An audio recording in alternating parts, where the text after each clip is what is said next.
I don't want to say what that line is because I think it makes the negotiation even more difficult than it is. Yes, please. Mr. President, thank you all for your sacrifice. I'm so sorry for your loss and everybody. You mentioned the bloodbath you want to see end in Ukraine. You mentioned that you believe Putin wants peace, but he just attacked Ukraine yesterday. So what makes you think that he wants peace? Well, he's in a war, you know. I mean, nobody said don't. They're fighting, they're attacking each other, and people are dying all the time. He's in a war. He's fighting a war. Nobody said he was going to stop. I think, is it terrible? Yeah, it's terrible. I think it's terrible. Can you wait on President Biden? Yeah. President Biden was diagnosed with cancer. The war, and then I want to ask you about reconciliation. Why haven't you increased the sanctions on Russia yet? Well, because I think there's a chance of getting something done. And if you do that, you can also make it much worse. But there could be a time when that's going to happen. Yep. Mr. President, President Biden. I was going to say, with the ratings downgrade from... Do you want to respond to President Biden being diagnosed with cancer? Are you going to call your predecessor? I think it's very sad, actually.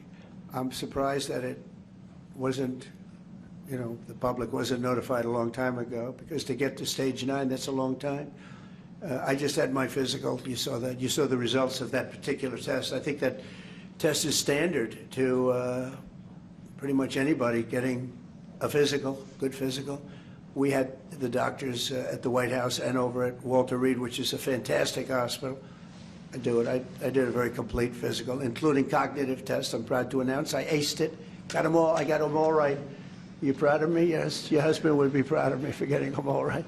It's a little risk. If I didn't get them all right, these people would be after me. It would be not a good situation. But I think, frankly, anybody running for president should take a cognitive test. They say it's unconstitutional, but I would say in that particular case, having a cognitive test wouldn't be so bad. But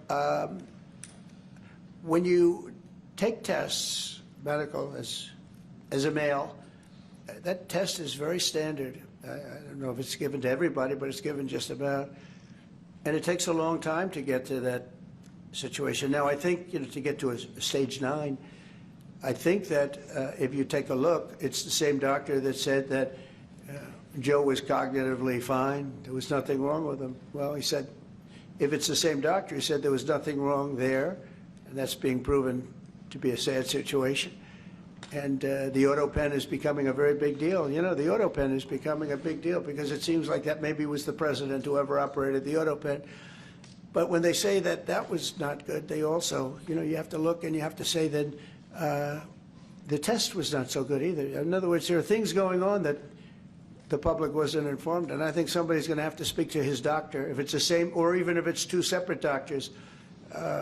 Why wasn't the cognitive ability, why wasn't that discussed? And I think the doctor said he's just fine, and it's turned out that's not so. It's very dangerous. Look, this is no longer politically correct. This is dangerous for our country. Look at the mess we're in. You're talking about all these questions on Ukraine and Russia that would have never happened. As an example, if I were president, would have never happened. The other thing is you have to say, why did it take so long? I mean, when you this takes a long time. It can take years to get to this level of danger.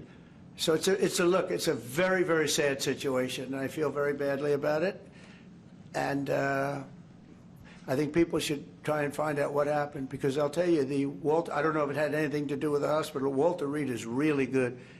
They're some of the best doctors I've ever seen. I don't even know if they were involved, but a doctor was involved in each case. Maybe it was the same doctor. And somebody is not telling the facts. That's a big problem. Do you believe that President Biden had